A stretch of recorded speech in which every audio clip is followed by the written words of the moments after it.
traffic, and news updates online at 560theanswer.com. Now, from the Signature Bank Studios. If you're looking for the latest news, insight into what it means, and the sharpest opinion, there's only one station in Chicago where you can turn, and it's this one. We're AM 560, The Answer. Good Friday morning. Amy Jacobson here, in with Jeannie Ives, in for Dan Proft here on Chicago's Morning Answer. We just announced that we're going to have a show here 11 a.m. to noon.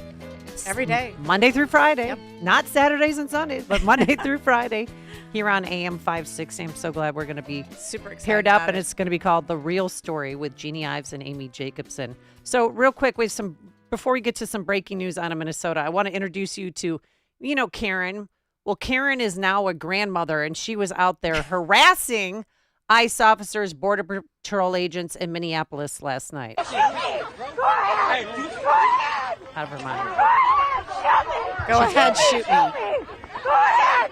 Shoot me! Shoot me! Tear Shoot gas me! me. Love me. You want to shoot me? You want to shoot me? Shoot me! Go These people are ahead! deranged. Shoot me! Shoot me! Never see me! Hurt me! Shame on you! I'm your grandmother! I'm your grandmother!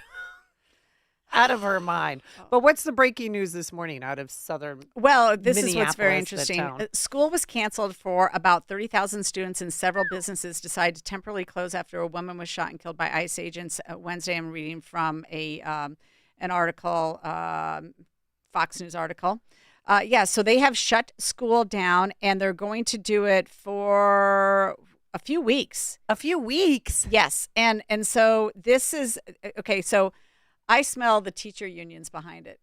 Yeah, you think so? Excuse- They want Well, to I mean, extend what- their winter vacation? Maybe I a don't few know. days or wait till things settle down, but this cannot turn into a George Floyd. This is crazy. But it's also shameful. What are they going to do? Zoom school again? We know how much that failed.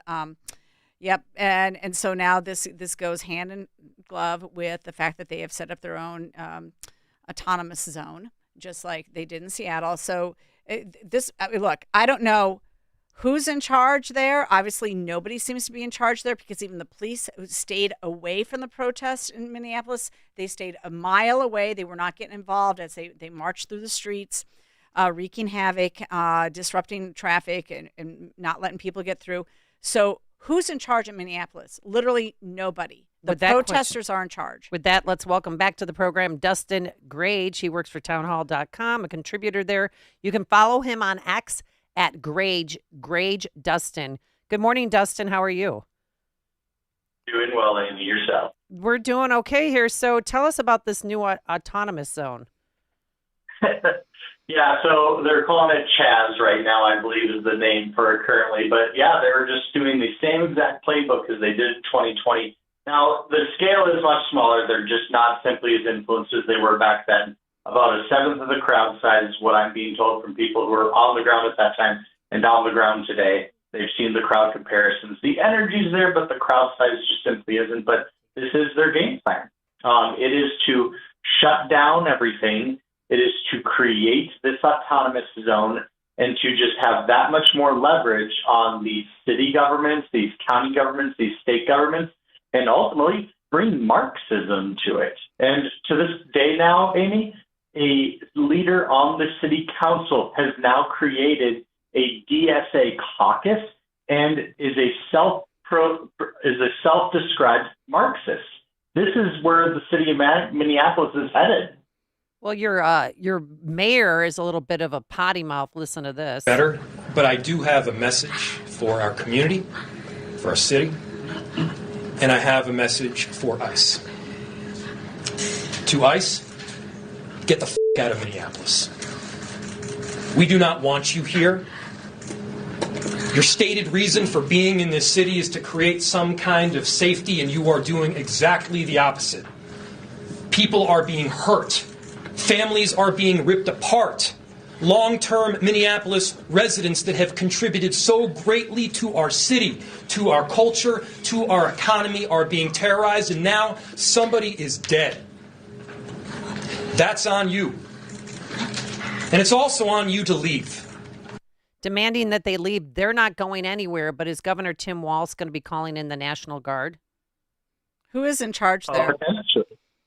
Yeah, potentially, but unfortunately, on ICE agents is what the potential is here. But you just got to laugh at this guy, Mayor Frey, which I just bumped into him in the hallway the other day as he was doing hit after hit on these news stations, having a team of like 12 different comm staffers, by the way. So his comment there, he kind of said was like heat of the moment. It wasn't. These are all planned hits that he's doing right now. They're doing it for a specific reason and wording it for a specific reason because apparently at the end of the day, they just want this.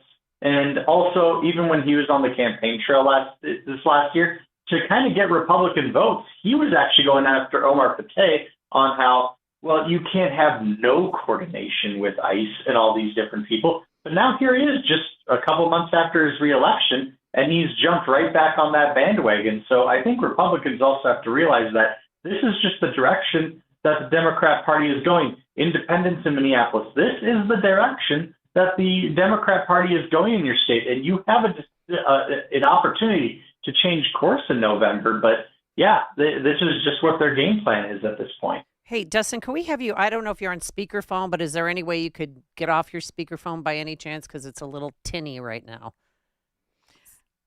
While he's Can you maybe just- doing that, I just want to correct myself. Apparently, they were shutting school down for about 3 days. I think I had read something earlier that I thought said weeks, but 3 days at a minimum. 30,000 students affected by this. Events canceled. Businesses are closing.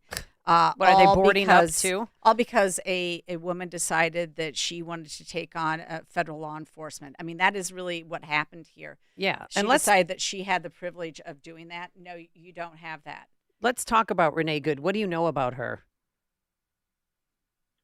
So Renee Good originally came from Colorado Springs, made her way to Missouri, and now very recently came up to Minnesota. And even when you look at that car, those plates are still registered to the state of Missouri, and they've got Kansas City stickers all up and down. So they recently moved here to Minnesota, and I can only assume because this is just what Minnesota is attracting. It's attracting these far leftists who just want to make activism their careers and their hobbies. And you know what? This is where it's gotten us to this point because also this is what happens when you have a governor that says your law enforcement officers are Gestapo. Your lieutenant governor is out here saying, put your bodies on the line, end quote.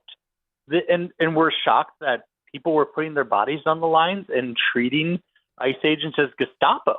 This is just the recipe they've wanted to do. And unfortunately, because of that rhetoric from Democrats, this woman has now lost her life. And then her GoFundMe right now is at $1.4 million and growing.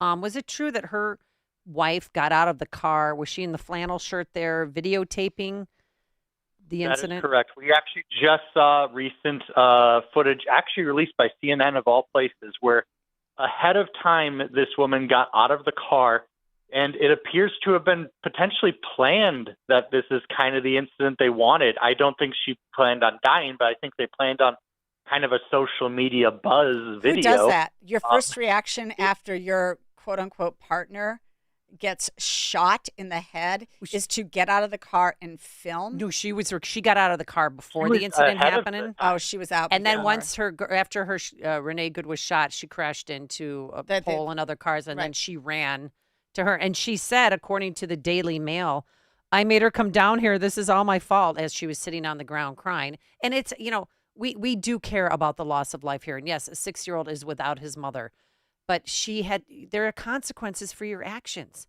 And she didn't do the right thing, but she really thought in her heart of hearts, she like all the liberal nut jobs running around in my neighborhood, throwing themselves in front of ICE agents.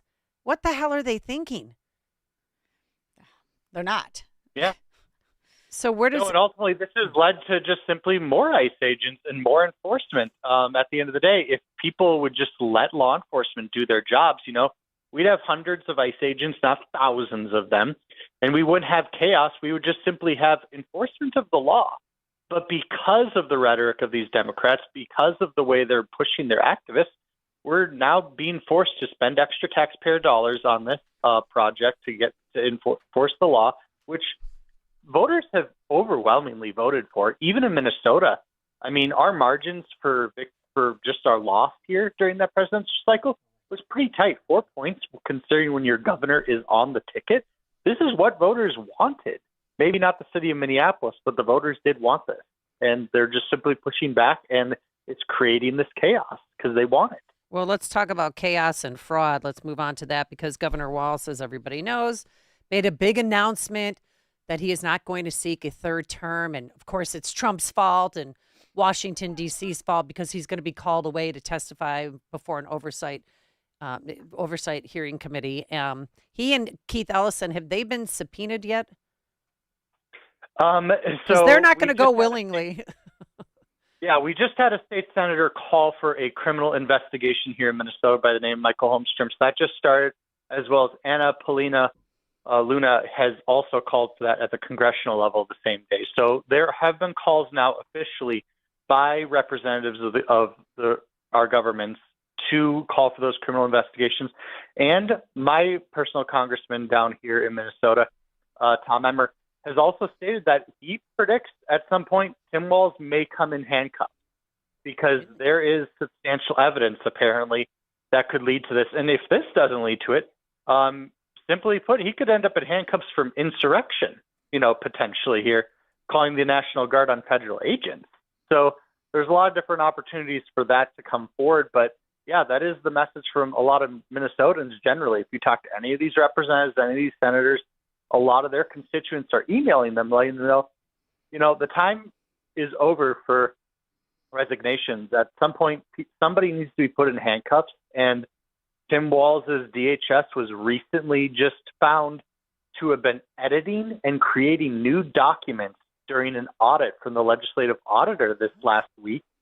And he hasn't fired a single bureaucrat from the day he started to current on any of these departments that have overseen the fraud. And you just have to think maybe it's intentional and maybe this is what they want to happen. Well, and he started when he went into office, he had an $18 billion surplus, and now we have a $6 billion deficit. And do you think a lot of that money went to the Somalians so he could secure their votes by, these sham shell of daycare centers, transportation centers, and Medicaid offices? Well, there's no question that, yes, a lot of the money is going there in particular. Unfortunately, Amy, you guys are paying for a lot of this because a lot of those are federal dollars that are being allocated. Now, don't get me wrong, there's plenty of state dollars going to this stuff too, but everybody has a reason to be upset about this because taxpayers around the country are paying for this fraud. Well, obviously, in the state of Illinois, $4.4 billion in child care services, over $3 billion comes from the federal government. So the federal government has a duty and a right to go ahead and do whatever they need to do to investigate the fraud and, provide allow for or require more verification. And fortunately, they're doing that in the state of Illinois. So we applaud the whistleblowers in Minneapolis and in the Minnesota government. And we need whistleblowers in Illinois. We need whistleblowers in Illinois to give us, because tell me, do you think that without that whistleblower initiative, would have just continued or not? It absolutely would have just simply continued. And simply put, the only reason this is even really picking up, and yes, we can say the Rufo report helped blow it up. All the independent journalists helped blow it up. Nick Shirley. There's no question that helped. But we've known about this for a while. Yes. At the end of the day, because the Republicans got a tie, not even a majority, a tie in the state house in Minnesota, we were able to put forth a new committee. And that is the Fraud and Oversight Committee here in the state of Minnesota. And because of that, they were able to offer an opportunity for whistleblowers to come forward with complete freedom and no ability to actually be retaliated against, because it would go through our system and be reported. So they've had a free ability to actually come out and speak. Now, Tim Walz has simply said that, well, Republicans aren't sharing this information with us, so they're actually carrying on the fraud by not allowing us to know about it. Well, no, because these whistleblowers tried to come forward and you retaliated against them. But now Republicans are simply taking that information from the whistleblowers, handing it directly over to the feds. And coincidentally, we're ending up with a lot of indictments and convictions and charges completely out of the last couple of years because of Republicans' ability to get those whistleblowers over to the feds. And that's really upsetting Tim Walz and ultimately why he had to exit from this race, because accountability is finally coming for the first time in his life. Oh, yeah. He's going to get what's coming to him. Real quick before we let you go, though, AG Keith Ellison, there is some alleged audio tape out there of him. Somebody, one of the people that was involved in the Somalia daycare fraud, was talking to him, and he said, "Don't worry, I'm going to take care of it." Is that accurate? Yes, that is a completely accurate video. Now, the nonce of it is being debated on, like, I was just being a good public servant to my constituents. I didn't know they were fraudsters at the time. But he took their money, and until he was actually caught, he didn't actually return the money until they were caught. So the fraudsters gave him a campaign donation, and then he gave it back. Yeah. Well, why can't we hear this? Who has this audio? Why can't we hear it? So this is the Center of American Experiment has recently put this out. Well, not recently. It was put out about 6 months ago, which also tells you to the scale of how much our media has tried to hide a lot of this stuff, because that's not even new. It had to come out after all this whistleblower stuff blew up, and ultimately created the attention for people to care about it. So that's the other amazing part, Amy, is that, none of this is even new, not even that recording. It's almost half a year old. All right, we're going to have to leave it there. Dustin Grage, contributor to townhall.com. You can also follow him on Twitter, and you're going to want to do that at Grage Dustin. Dustin, thank you so much for joining us. Appreciate it. Thanks, guys. Thank you. And he joined us on our turnkey.pro answer line. Before you see it on TV, share it on Facebook, or read about it in the paper, hear it here first. This is Chicago's Morning Answer on AM 560. The Answer. Mike Lindell has a passion to help people get the best sleep of their life. He started by creating the best pillow ever, and right now he is passing the best prices to you when you use promo code LIBERTY.